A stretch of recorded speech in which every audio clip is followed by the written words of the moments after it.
Silakan duduk. Salam sejahtera. Haleluya. Anugerah Tuhan kembali kita bisa beribadah. Kita bertemu semua karena pertolongan Tuhan. Saya berterima kasih kepada Bapak Gembala, Ibu Rohani atas kepercayaan pelayanan. Kita mendengarkan kesaksian yang luar biasa oleh Pak Hendra. Rupanya kami satu alma mater ya.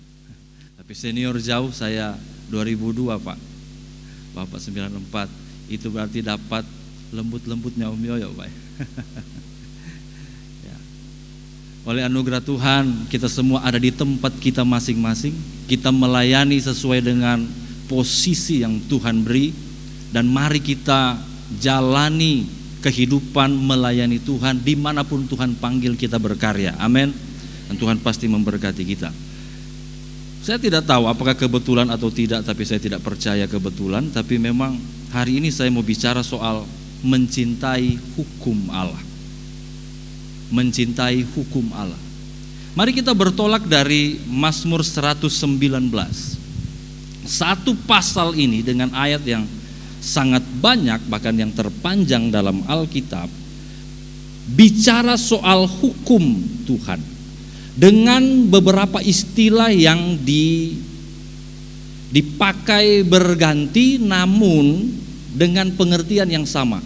Jadi ada hukum Tuhan, jalan Tuhan, peringatannya, Tauratnya, janjinya, semua bicara soal firman atau hukum Tuhan. Saya mau bicara hari ini dalam konteks itu, dalam konteks hukum Tuhan. Mari kita baca 119 kitab Mazmur ayat 7 dan 8. Dari ayat 1 sudah sangat indah. Berbahagialah orang-orang yang hidupnya tidak bercela, yang hidup menurut Taurat Tuhan. Berbahagialah orang-orang yang memegang peringatan-peringatannya, yang mencari Dia dengan segenap hati, yang juga tidak melakukan kejahatan, tetapi yang hidup menurut jalan-jalan yang ditunjukkannya. Engkau sendiri telah menyampaikan titah-titahmu supaya dipegang dengan sungguh-sungguh. Sekiranya hidupku tentu untuk berpegang pada ketetapanmu, maka aku tidak akan mendapat malu apabila aku mengamat-amati segala perintahmu. 7 dan 8 sama-sama. 2, 3. Aku akan bersyukur kepadamu dengan hati jujur. Apabila aku belajar hukum-hukummu yang adil, aku akan berpegang pada ketetapan-ketetapanmu. Janganlah tinggalkan aku sama sekali. Hukum Tuhan dijunjung, dimuliakan, diagungkan dalam ayat-ayat di pasal ini. Betapa kepatuhan manusia, kepatuhan orang percaya, keterikatan saya dan saudara dengan firman yang adalah hukumnya, itu dilukiskan begitu indah, begitu mulia, begitu agung. Karena memang ada dua maksud utama dari hukum. Ada dua maksud utama dari hukum. Yang pertama, demi keselamatan dan ketentraman diri. Dalam bentuk apapun hukumnya ya saudara. Saya mulai dari level yang paling bawah. Misalnya dalam rumah tangga. Di rumah tangga itu kita sadar tidak sadar kita ada hukumnya. Dan hukum itu mungkin bisa berbeda satu rumah tangga dengan rumah tangga yang lain. Ya. Kalau saya dulu saudara dididik dengan hukum peninggalan kolonial. Jadi kalau makan, tangan tuh nggak boleh sentuh. Jadi makan tuh harus begini, makan. Ngobrol boleh sedikit-sedikit tapi nggak boleh terlalu rame. Nanti kena hukum dari hakim merangkap jaksa yang di ujung di ujung meja. Shh. Lalu kalau kami berbuat kesalahan, ada hukumnya. Oh, gara-gara kamu begini maka kamu dapat begitu. Saya main bola lupa pulang. Ketika mau nyampe rumah sudah disambut oleh ibu saya. Jangan membayangkan pelukan hangat seperti di kitab Lukas. Bapa menunggu kepulangan anak bungsu, lalu memeluk dengan hangat, memberikan dia baju, cincin dan sebagainya. Mama saya menunggu dengan lidi lapis 2. Itu dikaretin lapis 2. Dari mana ngana? Petas. Tapi ya itulah hukum. Ada yang bisa makan angkat kaki, ada yang nggak boleh. Dari level yang paling bawah. Tujuannya apa? Supaya ada terjadi ketertiban di dalam rumah, sehingga kita di dalam rumah tuh selamat. Tidak saling berantem satu dengan yang lain. Selamat diri. Kita angkat ke hukum sipil kita yang sekarang ini bernegara. Kita kan bisa saja bilang, kepala gue, kok polisi yang sibuk suruh pakai helm? Ya, bisa kan? Kepala saya kok. Ngapain Bapak polisi peduli dengan kepala saya? Jatuh cinta ya Pak. Tapi tetap apapun alasannya Anda nggak pakai helm, ketemu polisi tilang. Demi apa? Demi keselamatan diri. Tapi tidak berhenti sampai di situ, saudara-saudara. Saya dengar khotbahnya Pak Pendeta David Tular, jadi dia mengutip ini. Saya kutip untuk saudara. Saya bukan ahli hukum. Di sini ada Pak Hendra, ada Pak Sil yang lebih mengerti. Tapi ini ada gium atau pernyataan yang penting. Salus populi suprema lex esto. Keselamatan rakyat, keselamatan orang banyak adalah hukum yang tertinggi. Kenapa kita harus diatur? Kenapa kita harus diberikan tata laksana, tata berperilaku? Ada hukum yang mengatur yang sebenarnya kita tidak suka diatur-atur. Kenapa? Karena keselamatan yang harus dijamin oleh negara bukan cuma keselamatan dirimu, tapi keselamatan orang lain, keselamatan orang banyak. Jangan ugal-ugalan di jalan, ini kan lagi heboh nih. Gara-gara apa nanti kita tunggu sebentar. Kenapa sampai bisa terjadi kecelakaan? Karena kesalahan satu orang misalnya, kelalaian satu orang, tapi bisa berakibat kepada orang yang lain yang terkena dampak. Itu hukum sipil di mana kita ada di negara Indonesia. Tapi saudara yang dikasihi Tuhan, hukum yang dirujuk oleh Mazmur pasal 119 bukan hukum keluarga yang bisa berbeda-beda. Bukan hukum sipil negara yang bisa berubah sesuai dengan apa yang diputuskan oleh para legislator di DPR dan DPRD dengan undang-undang dan perda. Bukan.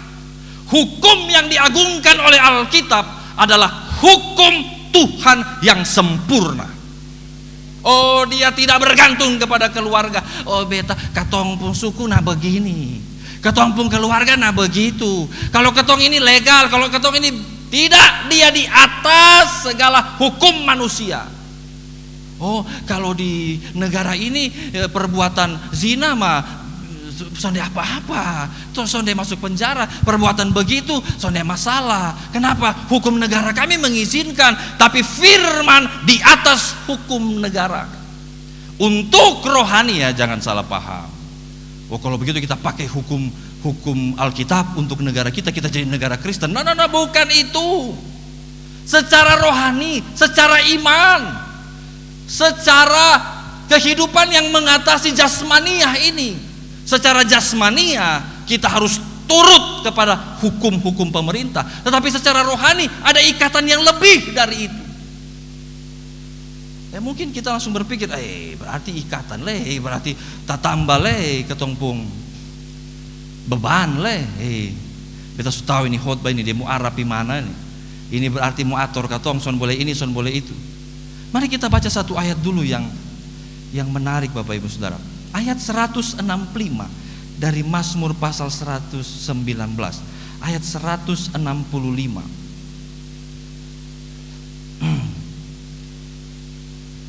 Mazmur 119 ayat 165. Perhatikan baik-baik supaya kita jadi mengerti apa manfaat mengikuti hukum-hukum Tuhan, firman-firman Tuhan. 119 ayat 165 yang sudah lihat katakan amin. Yang tidak sempat buka di Alkitab ada di layar. Pelan-pelan, baca pelan-pelan. Sekali lagi ya, hukum keluarga supaya tertib di rumah, hukum negara, hukum sipil supaya tertib di masyarakat. Tapi di atas itu kita harus mencapai sesuatu yang melampaui jasmani. Ayat 165 pelan-pelan, 1, 2, 3. Besarlah ketentraman pada orang-orang yang mencintai Tauratmu. Tidak ada batu sandungan bagi mereka. Pagi ini saya mau mempromosikan hukum Allah. Hukum yang sering kali dijauhi oleh manusia. dihindari oleh manusia karena tidak mau dirinya diatur oleh kebenaran. Tapi saya mau mempromosikan ini. Hukum Allah, jika kita turuti, jika kita cintai, akan mendatangkan ketentraman. Ini mengatasi segala sesuatu, saudara. Mengatasi harta benda, mengatasi status sosial, mengatasi segala pencapaian jasmanimu. Tentram. Haleluya. Saudara mau tentram? Tentram itu adalah state of mind atau keadaan pikiran. Kekacauan di dunia ini terus terjadi. Pikir kok Covid turun kok sudah aman. Tahu le dengar ini ada apa? Ada varian baru lah. Udah mulai karang-karang mungkin di terakhir Sontau mau kasih huruf apa le? Delta apa kok? Katanya tuh sampai Malaysia. Ya. Kita yang sebenarnya sudah santai-santai, sekarang kepikiran lagi. Aduh, ini le.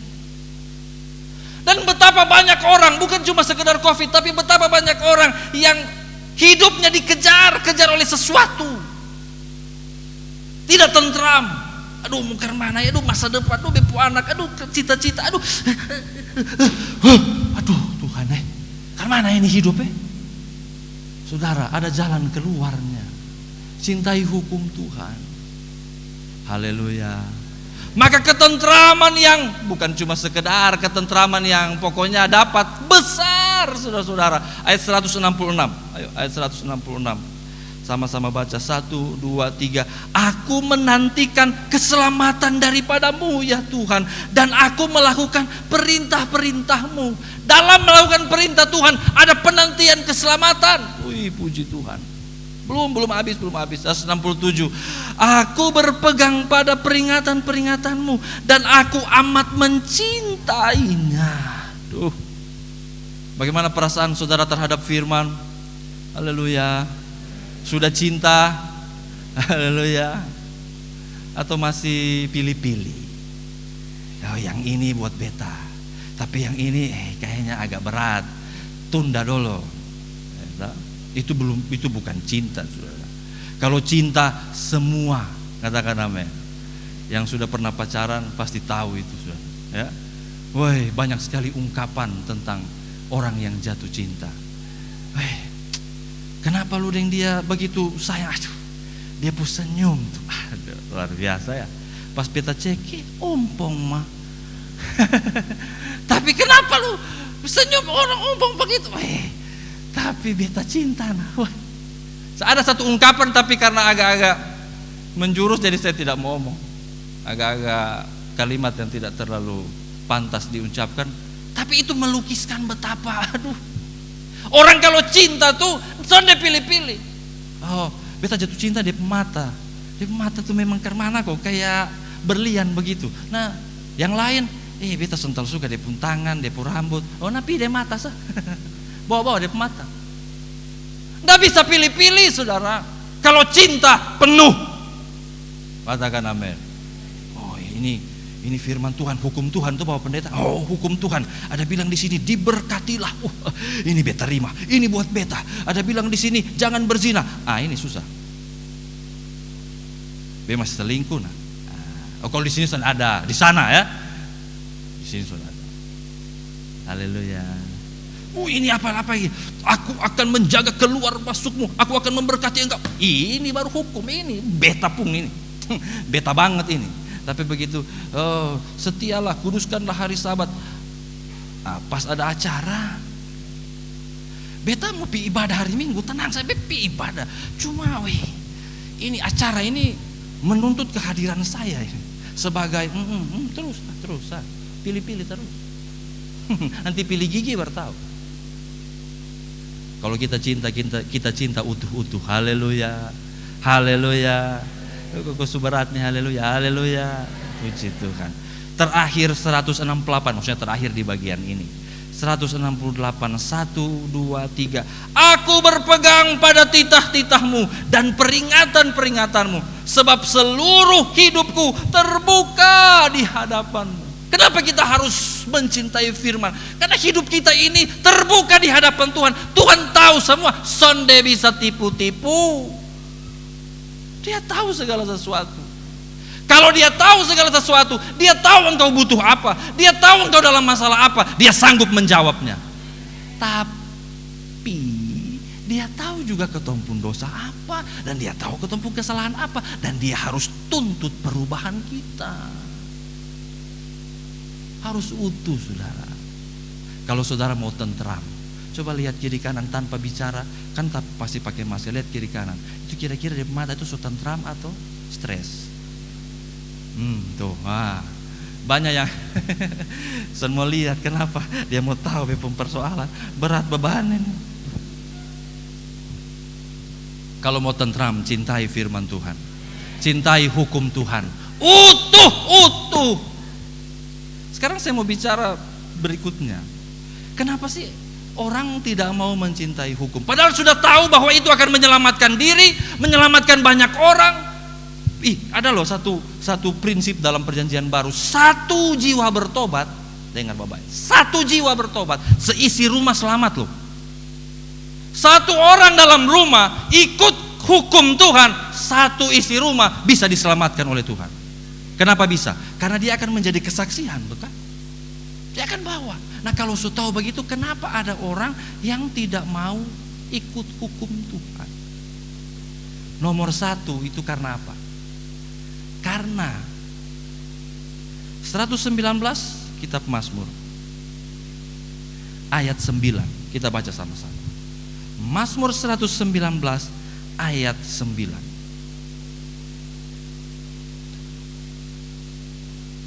1, 2, 3. Dengan apakah seorang muda mempertahankan kelakuannya bersih, dengan menjaganya sesuai dengan firman. Nomor 1 adalah ketika kita mengikuti hukum Tuhan, ada unsur penjagaan sesuai. Ini sudah saya singgung dari awal.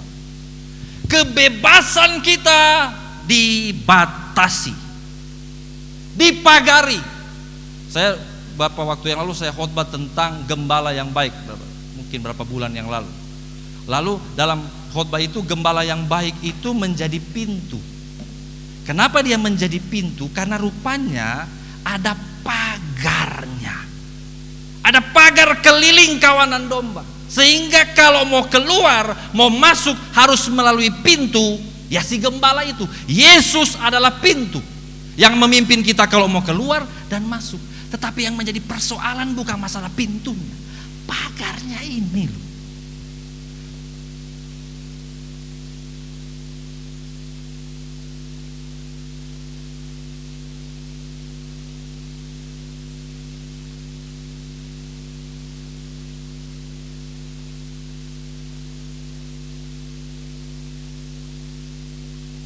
Follow anak-anak muda, wah dong bisa minum mabok dong bisa jeduk jedak ya kan? Dong bisa berjalan sembarang ke sana pibu bersenang-senang. Makanya follow.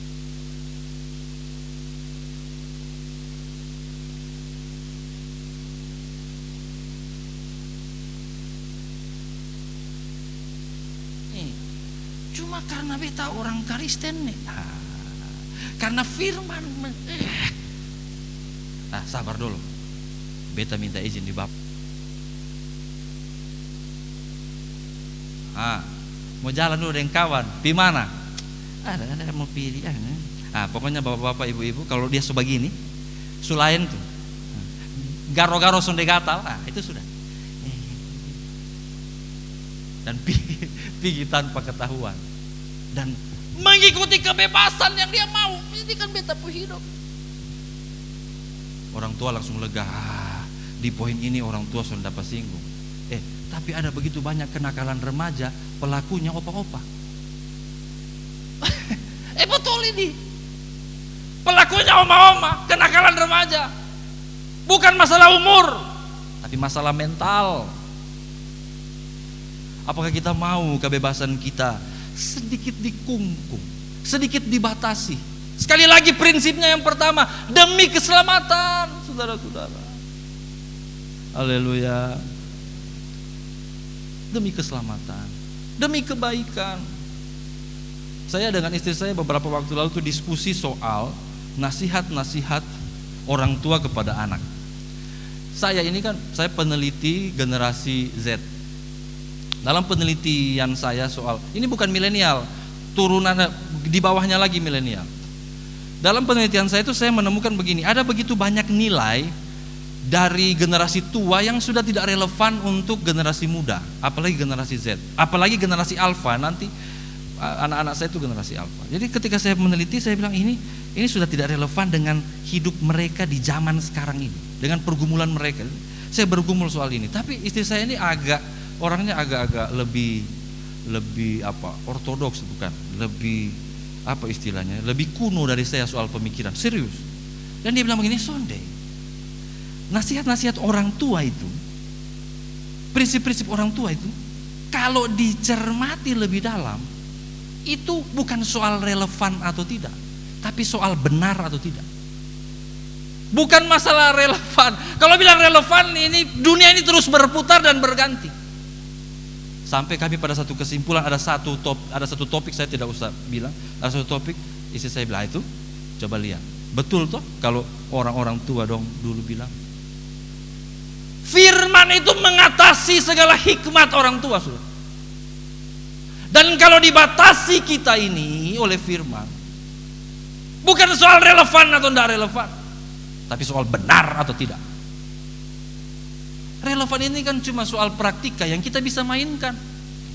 Anak-anak saya tidak saya didik seperti papa saya mendidik. Bapak saya dengan metodenya yang sangat kuno itu, sangat strict.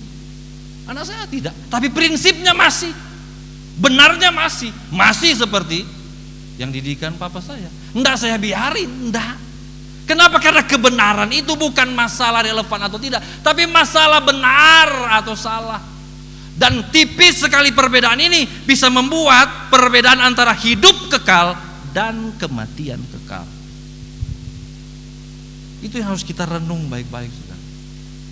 Jangan hanya karena kebebasan daging kita mengorbankan keselamatan kekal. Haleluya, haleluya.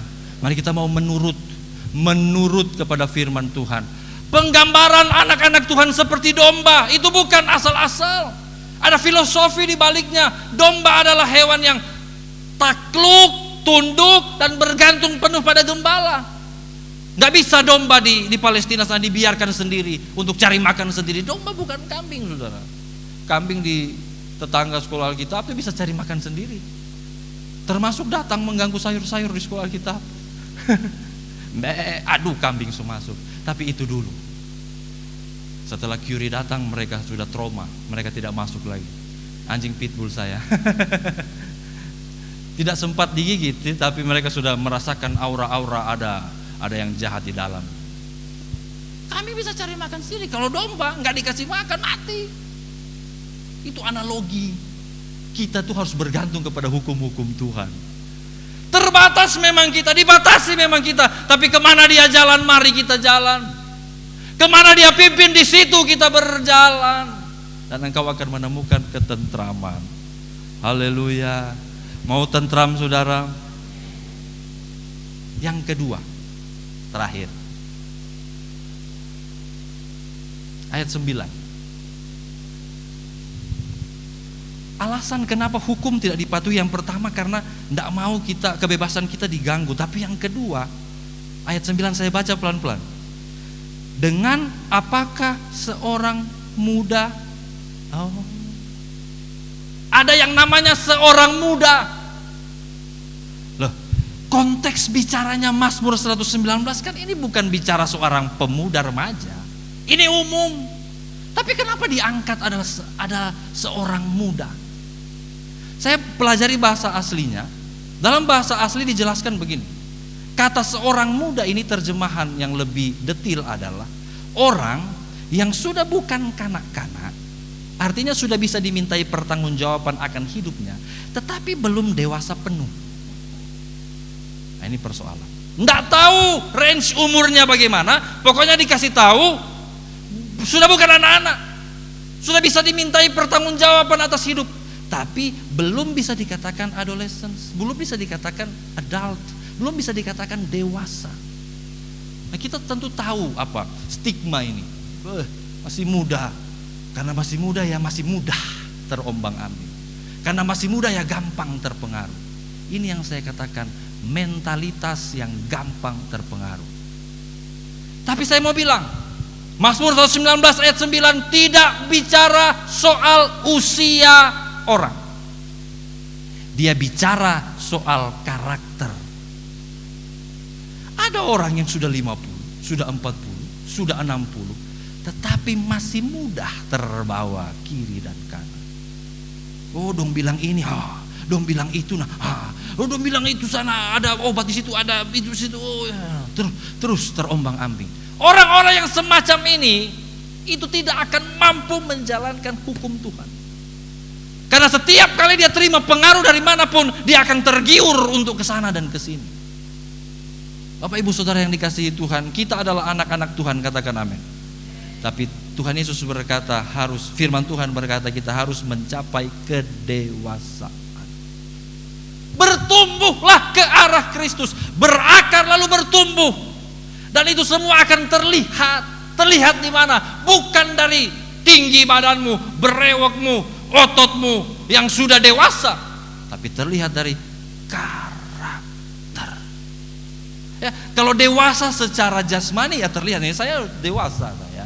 Ini saya ada laki-laki dewasa. Ya. Nona-nona ini sudah dewasa walaupun masih belasan menjelang 20 tahun ini, murid-murid sekolah Alkitab sudah dewasa, kelihatannya terlihat sudah dewasa kan? Tapi kalau kita korek lebih dalam karakternya, apakah sudah dewasa?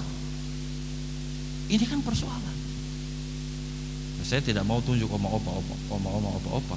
Tapi ya tunjuk diri sendirilah, karena sekian tahun hidup nih, anak suberete-rete, cucu banyak, karena sudah dewasa kok belum? Atau masih seperti itu? Sudah tua tapi kenakalan remaja. Maaf ya, agak menyinggung sedikit. Kalau bicara hukum memang harus keras. Yang terima katakan amin.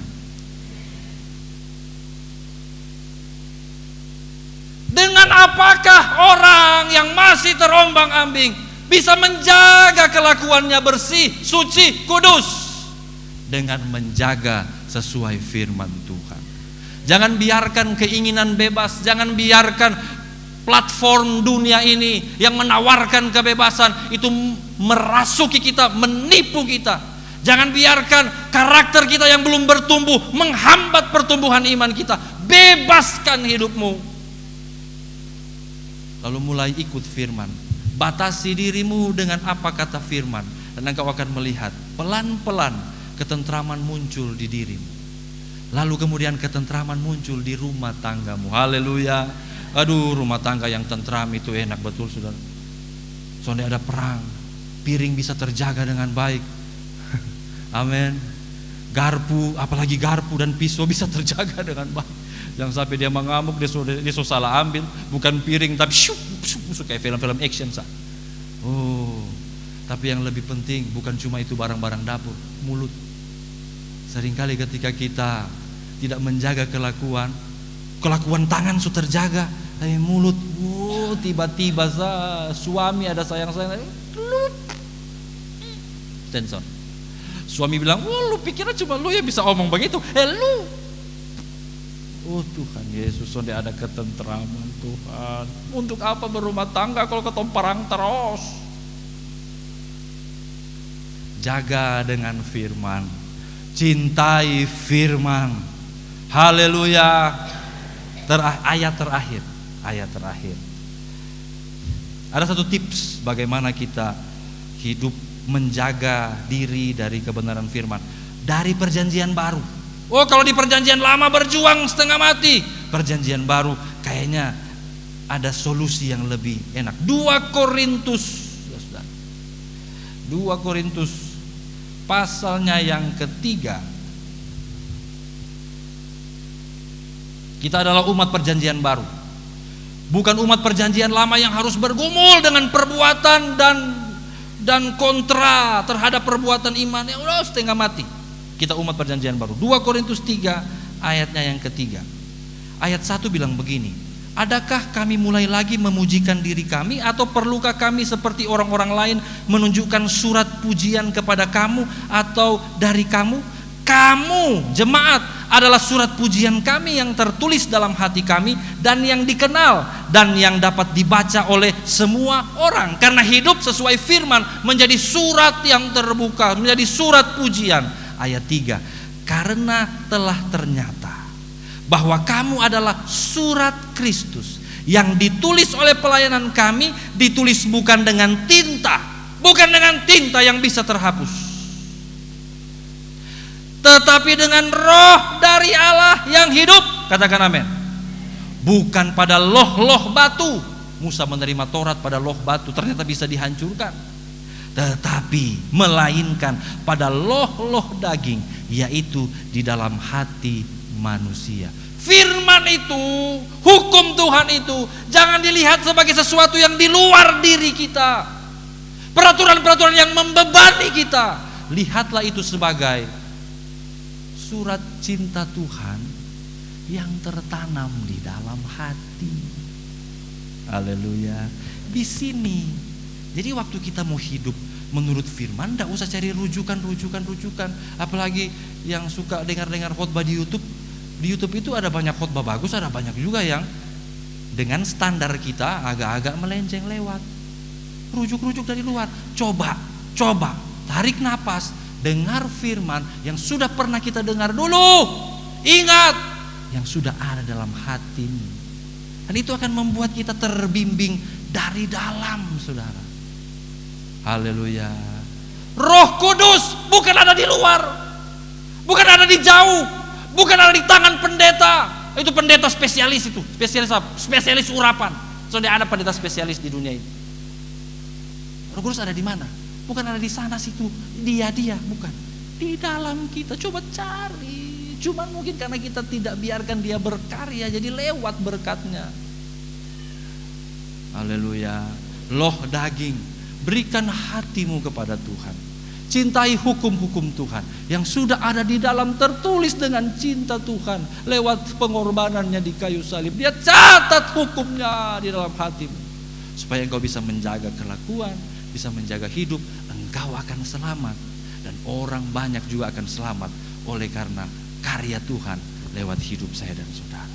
Haleluya. Amin. Firman Tuhan saya kembalikan kepada Bapak Gembala.